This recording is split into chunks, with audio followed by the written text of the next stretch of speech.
dengan kesibukan masing-masing, masing-masing dengan kerjanya, dengan masalah keluarga, masalah tempat kerja, masalah anak-anak. Tapi Allah pilih kita untuk kita datang ke masjid solat berjemaah. Tak semua orang dapat, tuan-tuan.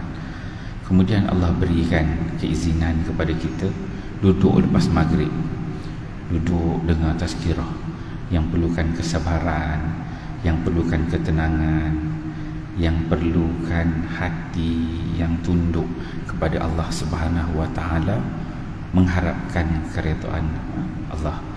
Jadi bila kita berada dalam rumah Allah ni, Allah janji Allah akan hantar malaikat.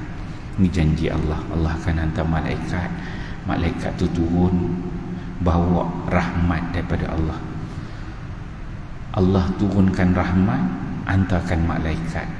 Malaikat ini dia akan berdoa kepada Allah, ya Allah, ya Tuhanku, rahmat yang kau turunkan ni bagikanlah kepada jemaah-jemaah yang hadir duduk dengar kuliah maghrib dekat Masjid Setia Alam. Lebih kurang macam itulah wording malaikat. Allah Ta'ala turunkan rahmat, tapi umum. Kemudian malaikat kerja dia doakan rahmat tu dapat kepada jemaah-jemaah yang hadir untuk dalam majlis ilmu. Kita hari ni kita dah masuk 25 Syaban, dah ada di hujung bulan Syaban. Panas-panas Ramadan tu makin lama makin kuat dah, tuan-tuan. Tengok kat luar pun bazar-bazar Ramadan dah mula boleh booking tapak kan, macam-macam kita tengok preparation kuihnya dengan iklan-iklan kuih raja pun dah macam-macam dah keluar. Allahu Rabbi, dia punya bahang Ramadan tu kuat. Tapi kalau kita tengok bahang Ramadan tu kuat tu, dia sama naik. Bahagian yang makanan-makanan itu naik, kuih raja dia naik, kain-kain baju naik, jekyll pun naik kan, semua naik.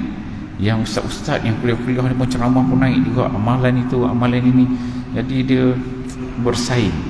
Jadi insya-Allah kita pilihlah yang terbaik. Cerita buat Ramadan ni, tuan-tuan, macam-macam hadis kelebihan dalam bulan Ramadan. Bermula dengan bulannya, bermula dengan Qurannya, Lailatul Qadarnya. Oh, puas dah dengar.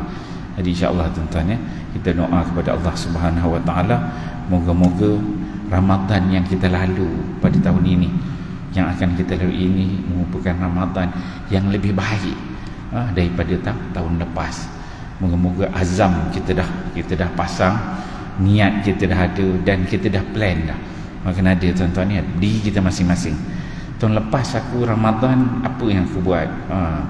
Tarawihnya tahun lepas tarawih 8 aja. Itu pun minggu pertama je, minggu kedua tak ada dah, guyup dah kan. Tahun kejap 8 kejap 20 kan. Ada hari buat, ada hari tak buat. Kalkulit balik Ramadan tu ni, ya Allah, aku nak begini. Kena ada. Tahun lepas punya Ramadan aku punya qiyam banyak ni, yang bangun malam. Tahun ni kena ada. Kita kena baiki. Tahun ni aku cadang ini. Tak apa, tak buat itu nombor 2. Yang penting kita ada blueprint dulu. Niat tu ada. Kalau kita tak dapat laksana pun, kurang-kurang dapat pahala dah. Pahala niat. Jangan tak ada niat langsung. Pahala niat, pahala blueprint tu pun penting. Sebab Allah SWT akan nilai kita punya proposal Ramadan kita itu. Kena ada qiyamnya dengan amalan-amalan sunatnya. Jadi kena dengan bacaan Qurannya kan. Kena ada. Kalau tahun lepas kita mungkin kita tak dapat khatam Quran, kita duduk tadarus yang banyak bana kita baca. Tahun ni kita plan bila waktunya. Kena ada. Tuan-tuan yang masing-masing ada isteri, ada anak kan, kena plan sebenarnya. Antara titik untuk kita buat perubahan. Kadang-kadang ni kita tak jumpa titik. Orang kata punat ke titik, kita tak jumpa. Antara titik yang terbaik untuk kita buat perubahan, Ramadan. Sebab apa? Ramadan ni dia boleh jadi turning point. Dia boleh jadi alasan. Kita lah orang lelaki. Orang lelaki ni, kita ni ada sifat takabur, sombong, ego sikit kan. Orang lelaki kan, dia nak merendah diri terpayah sikit. Nama lelaki kan, dia sifat dia ada ego, takabur. Orang lelaki dia macam tu. Sama, saya pun sama macam tu. Ada, kita ada sifat itu sebagai orang lelaki. Haibah seorang lelaki tu ada. Jadi kalau satu-satu benda tu kita nak buat terus, dia agak susah.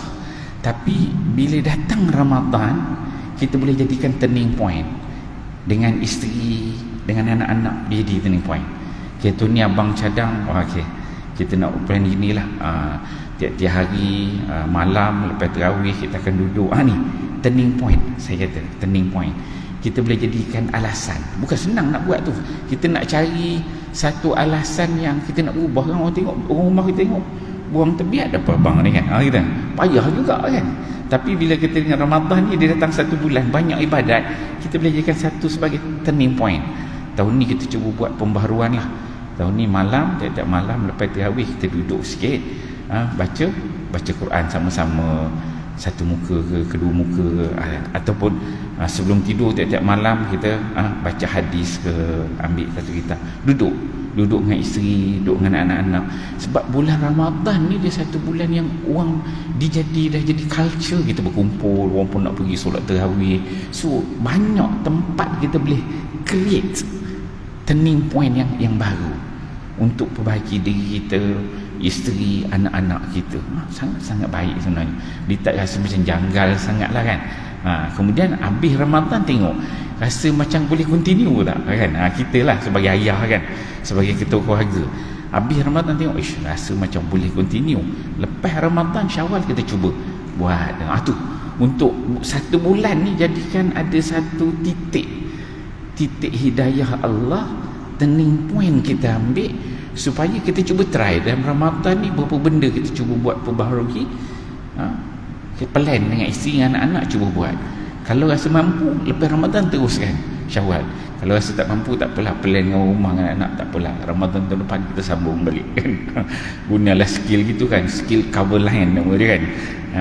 Dia penting sebenarnya. Ada tempat-tempat perlu kita bina turning point kan. Jadi moga-moga sama-sama kita ambil istifadah.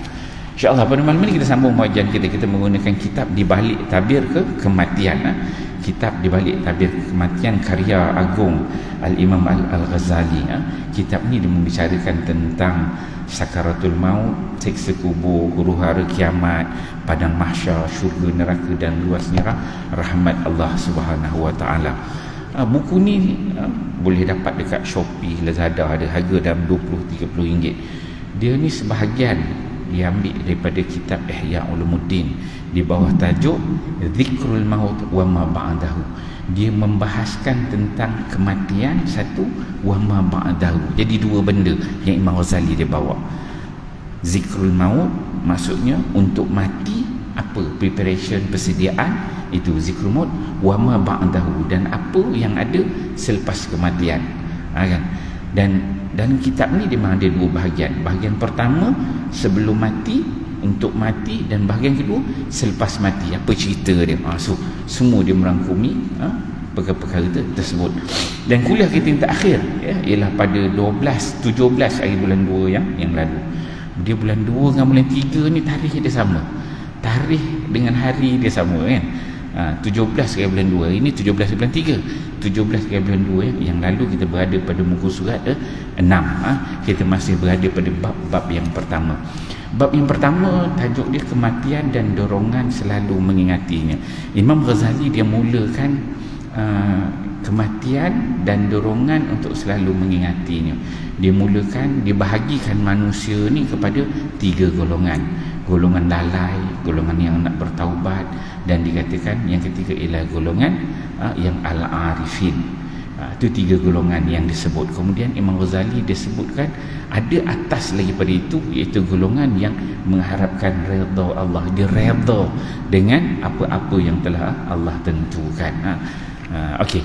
Kemudian habis dibahagikan kepada 3 bahagian, dia masuk kepada tajuk keutamaan mengingati kematian dalam semua keadaan. Itu yang kita berada sekarang ni pada muka surat 6, iaitu bayan fadlu zikrul maut kaifa makana. Dia membicarakan tentang kelebihan, keutamaan mengingati mati dalam semua keadaan. Okey. Dibawakan ada beberapa hadis Nabi sallallahu alaihi wasallam. Hadis yang pertama, hadis yang kedua, dan kita berada pada yang bawah itu, yang hadis daripada Aisyah. Kata Imam Al-Ghazali, Aisyah radhiyallahu anha berkata, Aisyah radhiyallahu anha bertanya, wahai Rasulullah, apakah ada orang yang akan dikumpul bersama para syuhada? Aisyah dia tanya dengan Nabi, ada orang tak yang akan dikumpul dengan para syuhada? Sebab tak semua orang ada peluang untuk mati sebagai syahid. Tak semua orang berpeluang untuk pergi ke medan perang. Tak semua orang berpeluang untuk mati pada jalan Allah. Jadi kalau jenis orang perempuan duduk kat rumah ni, macam mana nak syahid? Agak boleh tapi agak susah sikit. Jadi dia tanya Nabi, wahai Rasulullah, apakah ada orang yang akan dikumpulkan bersama para syuhada? Ada tak orang biasa-biasa yang kita duduk rumah, masak goreng mi, masak nasi, buat ketupat kat rumah, anyam ketupat, masak nasi goreng, boleh duduk dengan para syuhada ni, kumpul sekali. Ginilah kata Aisyah, dia punya soft skill yang ditanya pada Nabi tu. Maka baginda bersabda, kata Nabi sallallahu alaihi wasallam, ya ada, iaitu orang yang ingat mati sebanyak 20 kali sehari semalam. Kata Nabi sallallahu alaihi wasallam, ada apa dia? Ni bagi golongan orang yang mengingati kematian sehari semalam sebanyak 20 kali. Saya cuba cari juga terus hadis ni, hadis sahih ke tidak. Kata Nabi, saya tak jumpa, tapi dalam Ihya Ulumuddin dia disebut. Saya duk cari sebab apa dia tulis 20 hari, apa signifikan 20 hari sehari semalam. Sebab dia ni bukan ada dalam syarah hadis sajalah, tak jumpa. Kalau tak, saya fikir seronok juga cerita sebab apa Nabi dia kaitkan 20 hari sehari semalam. Tentu ada signifikan, tapi tak ada dalam syarah, dia tak jumpa. Tapi ada Nabi sebut mungkin 20 hari sehari semalam. Kalau kita semayang 5 waktu, maksudnya setiap kali semayang tu kita akan ingat 4 kali atau atau sebagainya. Tapi yang penting kata Nabi sallallahu alaihi wasallam, orang yang ingat mati, ni dia kata, keutamaan mengingat mati ni dia ada kelebihan. Maksudnya jenis manusia yang ingat mati, ingat akan pertemuan dengan Allah Subhanahu Wa Taala, jenis orang gini akan dikumpul dengan para syuhada nanti. Okey. Kemudian kata pengarang, kata Imam Ghazali, alasan keutamaannya ialah kerana ingat kematian secara automatik akan menimbulkan rasa tidak suka terhadap dunia yang syarat dengan tipu daya. Dia kata Imam Ghazali, sebab dia alasan utamanya ialah kerana bila ingatkan mati itu secara automatik kita akan menimbulkan rasa tak suka kepada dunia dan mengetahui dunia ni penuh dengan tipu daya, penuh dengan ujian, penuh dengan penipuan, dan mendorong seseorang untuk mempersiapkan diri buat kehidupan akhirat. Bila ingat mati tu, dia rasa dunia ni penuh dengan tipu daya dan menyebabkan seseorang itu dia akan prepare diri dia untuk kehidupan akhirat. Sebab apa? Dia nampak bila dia ingat kematian ni, bukan ingat-ingat saja, dia nampak dunia ni lemahnya kat mana, lebihnya kat mana, tipu dayanya dekat mana. Jadi menyebabkan itu dunia ni tak boleh diharap, kan? Dunia ni sementara. Itu yang ulama sebutkan, dunia dana yadnu dunia. Dana tu maksudnya dekat. Dana yadnu dunia. Dunia ni benda yang dekat. Kalau akhirah dia benda yang jauh. Jadi dunia ni benda-benda yang dekat dia tu. Sebaliknya, lalai dari mengingati kematian akan mendorongnya untuk tenggelam dalam kesenangan duniawi. Yang mana kalau tak ada dia mengingati kematian, maka akan tenggelamlah dalam kesenangan dunia. Jadi bila Nabi kaitkan dengan 20 kali sehari semalam, maksudnya dalam sehari tu banyak kali dia ingat akan berlakunya kematian, menyebabkan dunia ni dia tak berapa nak, dan nak tenggelam dalam dunia ni agak susah, dia kata. Kemudian kata Imam Ghazali, Nabi SAW bersabda, dia kata, tuhfatul mu'minil mautu. Kata Nabi, ini hadis riwayat Ibnu Abu Dunya dan Tabrani. Dia kata, tuhfatul mu'minul mautu. Dia kata, kematian adalah hadiah yang sangat berharga bagi orang yang beriman. Tengok tinggi dia punya balaghah Nabi tu, bahasa dia cukup tinggi. Nabi sebutkan bahawa mati adalah hadiah. Kita hadiah bagi benda yang berharga kan, benda yang warna, benda yang suka kan, yang menyeronokkan, menggembirakan, itu hadiah. Tapi Nabi berikan satu perumpamaan bahawa mati adalah hadiah yang sangat berharga. Bagi siapa kata Nabi? Bagi orang yang beriman. Maksudnya kalau kita ni orang yang beriman, kematian itu merupakan satu hadiah. Hadiah. Bila dapat hadiah ni benda yang sangat menyeronokkan. Bila bertemu dengan kematian, alhamdulillah dapat hadiah. Gitu. Nabi nak bawa kita, nak bagi faham, kena ada dalam diri kita ni, mati tu satu hadiah daripada Allah Subhanahu Wa Taala. Kenapa kita hidup di muka bumi ini? Untuk diuji, untuk buat test. Allah cipta kita di muka bumi ini liyabluwakum ayyukum ahsanu amala, untuk Allah uji kita, siapakah di antara kita ni ahsanu amala, yang baik amalnya. Iman tadi dah, imannya, Islamnya, dan Allah nak tengok ayyukum ahsanu amala, siapa di antara kamu yang baik amalannya. Kan, bila kita buat amalan yang baik, buat ibadat, sampai satu masa datangnya kematian, alhamdulillah, maksudnya kita dah berhenti daripada buat ibadat. Bila kita mati, kita akan dapat hadiah dengan apa yang kita kerjakan dekat dunia ini. Itu yang Nabi sebutkan, tuhfatul mu'min al-mautu. Kematian ini hadiah, bukan hadiah biasa, hadiah yang sangat berharga. Bagi siapa? Bagi orang yang beriman. Pada diri kita orang beriman, kita kena ada perasaan begini, mati itu merupakan hadiah. Bukanlah kita rasa mati itu sesuatu yang menakutkan. Memanglah semua orang takut mati, tapi maksudnya bakal kita bertemu dengan kematian, tapi sebenarnya kita merasakan kita melepaskan dunia. Bila kita mati, kita dah lepaskan dunia, tanggungjawab kita dengan dunia ni terlepas. Yang depan kita adalah Allah Subhanahu Wa Taala, akhirat, alam barzakh tu. Jadi hidup kita dunia ni prepare untuk mati. Kalau orang kata prepare untuk hari tua kan, kita kerja, dia buat sistem ada KWSP, kumpulan wang simpanan pekerja. KWSP untuk hari tua. Itu konsep kerja dekat dunia. Kerja sampai pencen, tunggu, simpan, ada duit lebih sikit, tunggu sampai mati. Tapi tak ada konsep tu, kerja je untuk makan dalam kubur. Tak nampak konsep itu, tak ada. Tapi ini yang dibawa oleh Nabi sallallahu alaihi wasallam. Hadiah kita akan dapat bila start kita mati. Kita akan dapat hadiah itu bermula. So kena tanam dalam kepala kita, bahawa bila mati kita akan dapat hadiah dia. Beliau bersabda seperti itu kerana dunia memang merupakan penjara bagi orang yang beriman.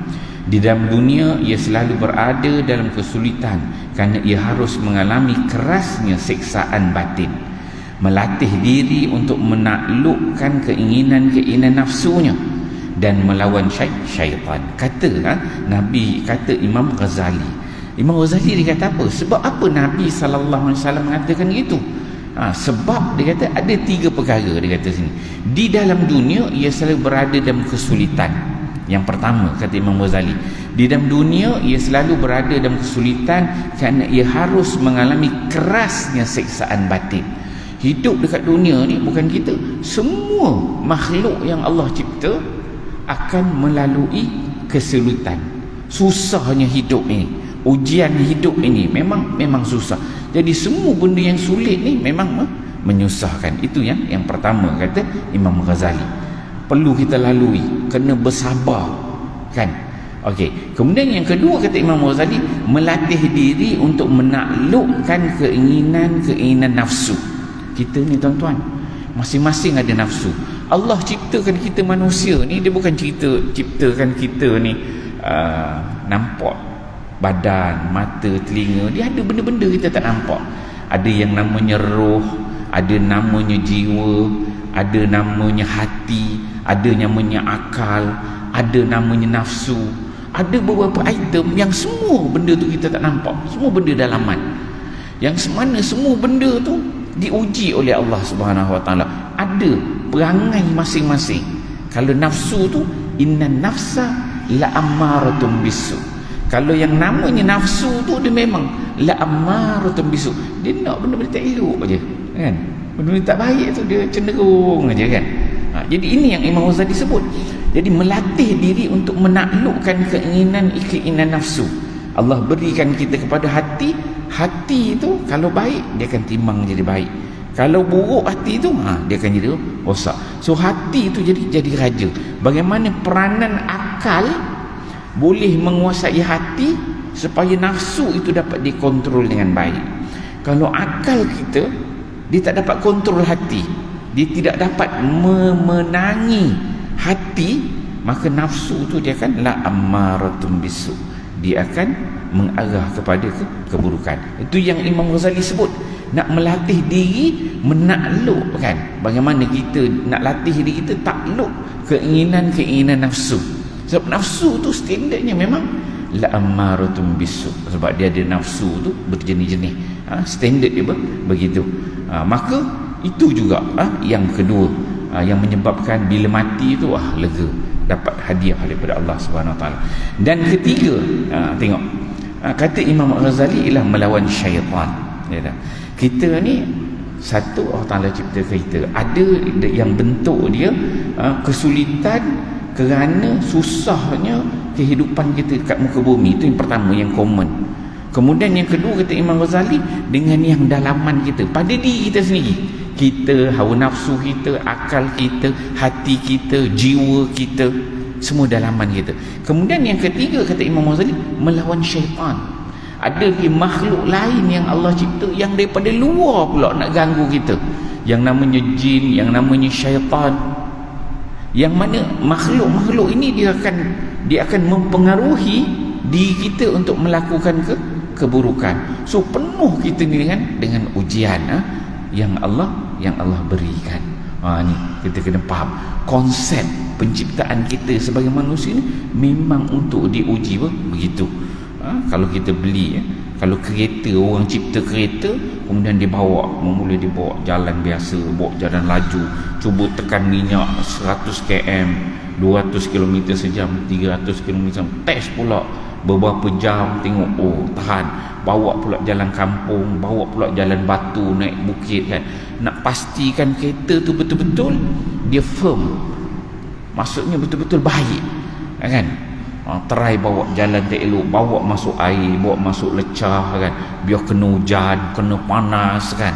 Buat beberapa test. Semua ujian-ujian ini yang akhirnya bersihlah kereta itu.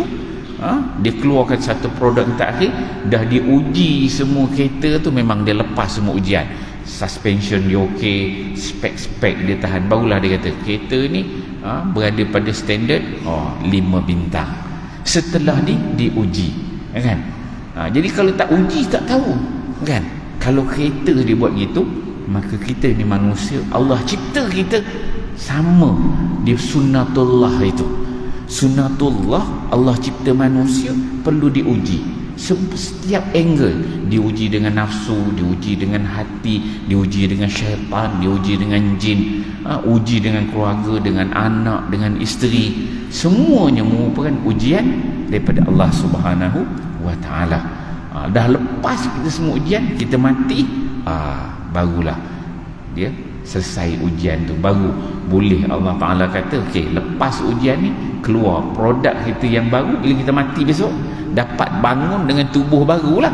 Muka samalah macam ni, muka kita mungkin handsome lagi lah kot, kan. Berubah dia ada spek akhirat punya spek, kan. Tak macam inilah, kan. Macam ini muka Melayu, muka Jawa, mungkin spek akhirat tu lain lah. Dia punya kulit, warna dia cantik, tapi spek yang ada akhirat nanti itu spek yang terbaik, yang dah lepas semua ujian daripada Allah Subhanahu Wa Taala. Itu yang Imam Ghazali sebutkan, 3 bahagian itu. Kemudian kata Imam Ghazali, kematian akan membebaskannya dari seksaan tersebut. Bila mati, lepaslah daripada ujian-ujian itu. Jadi baginya itu jelas merupakan hadiah yang sangat berharga. Jadi bila kita faham ada 3 bentuk ujian Allah ini, Jadi bila mati tu baru terasa alhamdulillah, lepas dapat kita hadiah yang sangat berharga. Rasulullah sallallahu alaihi wasallam bersabda, al-mautu kafaratun likulli muslim. Nabi kata kematian adalah kafarah, tebusan bagi setiap muslim. Mati adalah kafarah. Kafarah ni tebusan bagi setiap muslim. Menurut Nabi sallallahu alaihi wasallam, seorang muslim yang sejati dan seorang mukmin yang hakiki adalah yang tidak menyakiti kaum muslimin dengan lisan maupun dengan tangannya.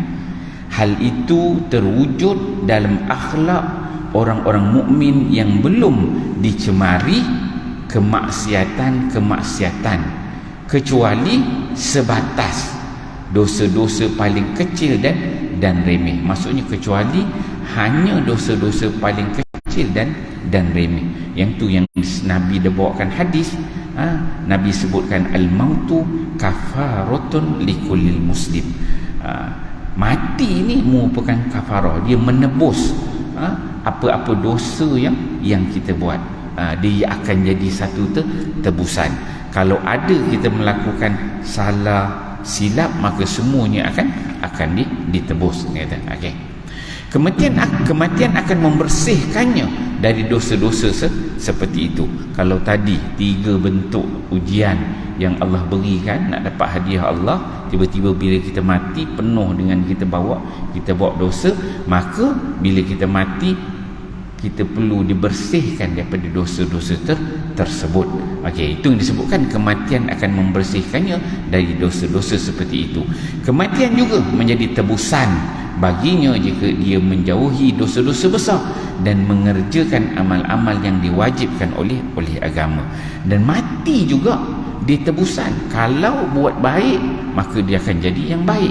Kalau dia ada buat dosa, maka mati itu tebusan dia akan ditebus dosa-dosa yang dia buat. Kita tak boleh lagi. Kita duduk dekat dunia ni, Allah uji macam-macam. Orang perangai gini, buat naya kat kita, buat jahat dekat kita, macam-macam. Orang tipu kita, orang curi duit kita, orang tak bayar hutang dengan kita. Tapi semua tu ada nilainya di sisi Allah. Bila kita mati besok, tak apa, kita kata ada orang tak nak bayar hutang, tak apa, kita kira akhirat kan. Itu senang. Kita orang beriman ni tak risau sangat. Kena baik, alhamdulillah. Kena susah pun alhamdulillah. Ada hadis yang Nabi cerita tu, baik alhamdulillah, susah pun alhamdulillah. Sebab apa? Kita tahu bila susah tu kita akan dapat habuan kita di akhirat. Akhirat besok kita boleh claim, kan? Tak semestinya kita claim dekat dunia ini. Akhirat kelak besok, mana buat jahat kita tu kita boleh claim balik, dapat kita punya claim. Dan kalau kita dah habis dah, dia dah tak boleh nak bagi balik, dosa kita pula bagi pada dia. Itu lebih kita jadi orang yang beriman. Okey. Kemudian Atta Al-Khurasani meriwayatkan, pada satu hari Rasulullah sallallahu alaihi wasallam melewati sekumpulan orang yang sedang tertawa dengan kuat. Baginda bersabda, selangilah majlis kamu dengan mengingat sesuatu yang dapat merosak kenikmatan-kenikmatan. Mereka pun bertanya, apa itu yang dapat merosak kenikmatan-kenikmatan? Baginda bersabda, kematian. Hadis riwayat Ibnu Abu Dunya. Jadi Nabi SAW dia bila dia duduk dengan sahabat-sahabat, lalu jumpa sahabat-sahabat ni jenis, ada sahabat ni jenis lok-lok macam kita juga zaman kita ni. Tuan-tuan yang datang ni orang baik-baik kan, duduk datang dengan kuliah kan, ingat kematian, buat amal ibadat. Tapi bila keluar nanti ada jenis-jenis duduk kaki lepak tepi-tepi jalan kan. Ni zaman Nabi ada sahabat ni macam tu. Jadi Nabi bila jumpa dengan sahabat itu jenis lok-lok lah, jenis kaki enjoy, jenis tak ingat mati ni, jenis tak ingat. Maka Nabi SAW bila melihat mereka ni berada dalam suasana yang agak jauh dengan kematian, Nabi mengingatkan, selangilah majlis kamu dengan mengingat sesuatu yang dapat merosakkan kenikmatan-kenikmatan.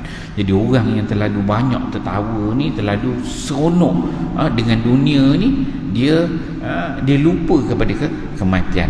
Jadi Nabi nak mereka ni supaya dalam majlis-majlis tu ada seronok-seronok tu ingat juga akhirat. Kita ni seronok-seronok ada akhirat, ada bahagian ingat tentang kematian. Jadi seronok macam mana pun ada level, dia tak terlajak. Kita lah tuan-tuan, bila buat majlis apa-apa kena ada tazkirah tu, kena ada tazkirah. Maksudnya apa?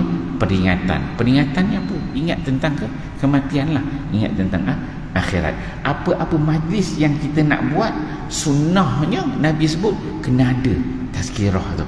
Seronok kita nak pergi jalan mana-mana, gembira mana-mana pun kena ada bahagian untuk tazkirah itu, supaya kita tidak sesat. Ini diajar oleh Nabi sallallahu alaihi wasallam. Kemudian pengarang dibawakan hadis riwayat Anas radhiyallahu anhu. Dia berkata Rasulullah sallallahu alaihi wasallam bersabda, kata Nabi, akthiru min dzikril maut fa innahu yumahhisu dhunuba wa yuzhidu fid dunya. Kata Nabi sallallahu alaihi wasallam, sering-seringlah mengingat kematian, kerana sesungguhnya hal itu dapat menghapus dosa dan mengikis cita-cita terhadap dunia. Kata Nabi, bila kita ni sering-sering mengingat kematian, kerana ingat kematian itu dia dapat menghapuskan dosa dan mengikis terhadap dunia. Azan belum 4 minit. Okey. Kata Nabi, bila sering mengingat kematian, mati itu dapat menghapuskan dosa. Satu. Kemudian yang kedua, bila mati itu dapat menghapuskan dosa, dia dapat mengikis cita-cita terhadap dunia. Tak adalah kita ni angan-angan tu terlalu tinggi sangat. Banyak angan-angan dengan dia. Bukan tak boleh nak berangan, bukan tak boleh nak bercita-cita, boleh nak bercita-cita, tapi dalam setiap cita-cita yang ada kita bina di dunia ini untuk dapatkan habuan dunia, dalam setiap bahagian tu ada bahagian akhirat yang kita letak, ada bahagian kematian. Kita buat program untuk buat duit, make a money, katakan kan ada, ini besok dapat banyak ni untung dia, kita target nak infak banyak ni, ada lah, cantik dah tu. Cita-cita dunia teruskan, sebab Islam, Nabi dia bangga dengan orang yang ada duit, yang kaya ni, sebab dia membantu Islam. Islam nak kuat kena ada orang yang hebat, kena ada orang kaya, kena ada harta. Kita perlukan itu, tapi kita perlukan orang yang kaya, yang hebat, yang dapat membantu Islam. Bila dia kaya, dia hebat, ada setiap portion apa yang dia buat tu ada bahagian untuk Islam, bahagian untuk akhiratnya yang dia buat. Ni hadis riwayat Ibnu Abu Dunya. Kemudian Nabi sallallahu alaihi wasallam bersabda, kata Nabi, kafa bil mauti mufarriqah. Cukuplah kematian sebagai pemisah. Cukuplah kematian itu sebagai pemisah. Kalau bagi orang yang faham, mati itu cukup dia sebagai pemisah di antara dunia dan juga akhirat. Cukuplah memisah di antara kenikmatan dan juga azab Allah Subhanahu wa taala. Kemudian baginda juga bersabda, kata Nabi, kafa bil mauti wa wa'izah. Cukuplah kematian sebagai pemberi nasihat. Sebut aja mati itu dia dah sebagai pemisah, kan? Bila orang, bila kita ada majlis apa-apa kan, tiba-tiba nak dengar kematian, dengar mati, sebut je mati tu, dia lain lah, kan dia jadi pemisah. Bila setengah seronok-seronok je, ada sikit tazkirah tentang kematian, jadi slow dengan nasihat. Tu itu yang dikatakan kafa bil mauti mufarriqah, kafa bil mauti wa wa'izah. Cukuplah bila ada perkataan kematian itu dia sebagai satu bentuk nasihat, teringat kita bahawa kita ni makhluk yang satu hari nanti kita akan mati. Pasti kita akan mati.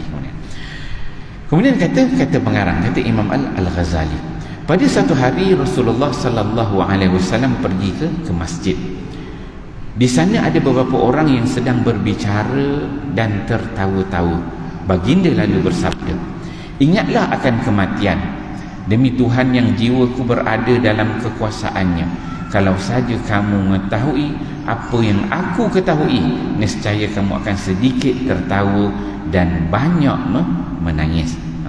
Jadi tadi hadis yang pertama Nabi lalu jumpa sahabat, kemudian ini yang kedua pula, Nabi dia lalu pergi nak pergi ke masjid, kemudian on the way tu jumpa macam tadi, jumpa beberapa orang yang sedang berbicara, tertawa-tawa, sonok, gembira kan, tak tentu hala. Nabi ingatkan, ingatlah akan kematian. Demi Tuhan yang jiwaku berada dalam kekuasaannya. Ini sumpah Nabi. Nabi ni apabila Nabi nak bercakap sesuatu yang besar, sesuatu yang penting, Nabi akan bersumpah. Nabi kata wallahi watallahi wallazi nafsi biadi. Ini dia dah terjemah bahasa Melayu. Kalau bahasa Arab dia wallazi nafsi biadi, demi zat Tuhan. Okey, kita bagilah dua nazar.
Muslimin muslimat dan hadirat yang kasih sekalian, kita ambil sikit lagi 5 minit, kita habiskan kisah bawah ni.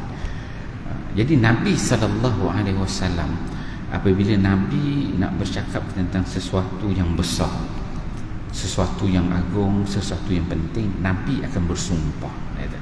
Sumpah macam Allah. Allah bersumpah, wal-laili, demi waktu malam, wad-duha, demi waktu duha, wasyamsi, demi matahari, wal qamar, demi bulan. Sumpah, Allah bersumpah. Jadi Nabi SAW bila Nabi nak bercakap sesuatu yang besar, Nabi dia akan bersumpah. Nak menunjukkan benda ni besar, kena ambil berat. Apa kata Nabi? Dia kata, ingatlah akan kematian. Demi Tuhan yang jiwaku berada di dalam kekuasaannya. Wallazi nafsi biyadi. Dia kata, wallazi nafsi biyadi. Demi Tuhan yang jiwa aku berada di dalam kekuasaan Allah. Maksudnya aku cakap ni demi Allah. Yang aku cakap ni memang Allah nak begitu. Dan begitulah yang aku tahu, yang Allah nak bagi kamu faham. Gitu. Wallazi nafsi biyadi.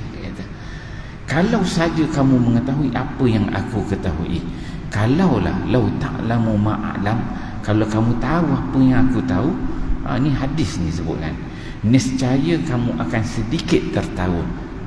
Ni hadis ni sebut, nescaya kamu akan jadi tak nak ketawa banyak, dia kata, dan banyak menangis. Nabi SAW sebut, kalau kamu yang duduk ketawa tepi-tepi jalan ni, kalaulah kamu tahu sebagaimana yang aku tahu, sebagaimana yang kamu dapat rasa apa yang aku rasa, nescaya kamu tak jadi nak gelak-gelak ketawa banyak ni, tak jadi ketawa. Sebab apa? Sebab kamu tahu tentang kematian itu. Okey, habis hadis tu. Kemudian kita ambil satu perenggan lagi tu. Ini kisah. Satu hari seorang sahabat disebut-sebut dan dipuji-puji oleh sahabat-sahabat yang lain di hadapan Rasulullah sallallahu alaihi wasallam. Mendengar itu baginda bertanya, "Bagaimana teman kamu itu mengingati kematian?" Mereka menjawab, "Kami hampir tidak pernah mendengar ia menyebut tentang kematian." Baginda lalu bersabda, "Kalau begitu, ia tidak seperti yang kamu duga." Ni bagaimana Nabi mengajar sahabat bagaimana nak mengenali orang yang baik, orang yang dipuji-puji. Kan? Apabila sahabat ni dia puji sahabat yang lain, Nabi ada. Kita lah duduk orang ni kata orang ni gini hebat, ginilah ada kelebihan, beginilah kelebihan dia ni, hebat begini. Jadi nampak pujian tu, orang tu rasa macam hebat. Okey, pujian. Maka Nabi tanya benda yang simple. Nabi tanya, Nabi kata, bagaimana teman kamu itu mengingati kematian? Yang kamu ceritakan yang hebat tadi, yang ada kelebihan begini, bagaimana dia itu mengingati kematian? Bila yang cerita tu, mungkin sahabat ni bila dia cerita dia puji itu hanyalah puji benda-benda yang sifatnya duniawi, sifatnya tentang hebatnya, mungkin dari sudut kaya, dari sudut harta, dari sudut pangkat, dari sudut kedudukan, dari sudut kebolehan, ilmu yang ada pada dia. Itu yang dipuji oleh sahabat. Jadi Nabi bila dengar sahabat puji itu, mana hebatnya? Maka Nabi tanya, bagaimana teman kamu itu mengingati kematian? Yang kamu cerita hebat, kalau dia cerita tentang kematian, bagaimana? Dia nak ingat mati macam mana dia? Apa yang ada boleh dikaitkan dengan kematian yang nampak dia tu hebat? Kemudian sahabat tu bila dengar Nabi tanya gitu, kami hampir tidak pernah mendengar ia menyebut tentang kematian. Tentang mati tak ada pula dia bercerita. Maka kata Nabi SAW, baginda lalu bersabda, kalau begitu, ia tidak seperti yang kamu duga. Yang ceritakan tentang hebat, ada kelebihan, sebenarnya semua benda tu tak ada nilainya kalau seseorang itu dia tak mengingati kematian. Dia nampak version. Saya pernah satu ketika bawa delegasi daripada Australia. Dia daripada Australia, dia datang ke Universiti Melaya. Saya kat Universiti Melaya. Kemudian saya tu dekat Akademi Pengajian Islam. Jadi orang putih lah semua. Orang putih semua. Bila masuk tu kita ceritalah, bawa dia bangunan ni gini, ni cerita ni gini, ni cerita gini. Ni set-set kafe semua yang bawa dia bukan Islam pun, orang kafe. Bangunan ni gini, ni gini. Kemudian akhir tu, ending tu bawa ke library, bawa masuk, tunjukkan ni tesis berkaitan ni tesis ini gini, tesis ini. Ceritalah tesis ini dapat anugerah ni gini. Dia dengar semua. Lah dia tanya soalan simple dia. Dia orang ni besok dah keluar ni kerja apa? Tengok. Dia otak ni bukan cerita tak heran, nak cerita orang putih. Orang putih ni cara otak dia berfikir, maksudnya cerita semua benda tu ending tu dia jadi apa? Kan? Ni cerita hasil tesis ini, PhD gini. Besok dia ni keluar ni kerja tu macam mana? Kan? Dia nampak ending tu besok adakah dengan sijil begini, apa yang disediakan oleh kerajaan untuk kerja dia begini, apa sistem yang ada. Dia tak nak tengok apa yang ada ni semua ni. Sebab dia tahu nama universiti ni confirm dah okey semua. Tapi ending tu besok budak-budak ni graduate-nya dia jadi apa? Apa yang disediakan? Apa bidang-bidang boleh dia masuk di situ? Itu standard orang putih lah. Dia boleh berfikir untuk dunia. Tahap tu lah boleh fikir. Saya boleh bawa tu. Okey juga cara dia berfikir ni. Cuma saya tak bawa dia. Besok ni semua ni ahli syurga. Saya tak boleh sebut macam tu kan dia. Kalau saya sebut takut dia tak faham kan. Kan. Jadi nak ceritanya cara berfikir itu berbeza lah setiap bahagian. Okey, saya rasa kita berhenti kat situ. InsyaAllah kita akan datang kita akan sambung seterusnya berkaitan apa riwayat-riwayat yang dibawa oleh Imam Ghazali. Auzubillahi minasyaitonirrajim. Bismillahirrahmanirrahim. Alhamdulillahirabbil alamin wassalatu wassalamu ala asyrafil anbiya'i wal mursalin wa ala alihi washabbihi ajmain. Allahumma ij'al jam'ana hadza jam'an marhuma wa tafarruqana min ba'dihi tafarruqan ma'suma wa la taj'al lahu ma fina wa la ma'ana wa la man yattabi'una syaqiyyan wa la matruda wa la mahruma bi rahmatika ya arhamar rahimin. Rabbana atina fid dunya hasanah wa fil akhirati hasanah wa qina adzaban nar. Wa sallallahu ala sayyidina Muhammad wa ala alihi wasallam. Walhamdulillahi rabbil alamin. Assalamualaikum warahmatullahi wabarakatuh. Allahu akbar. Asyhadu an la ilaha illallah. Asyhadu anna Muhammadan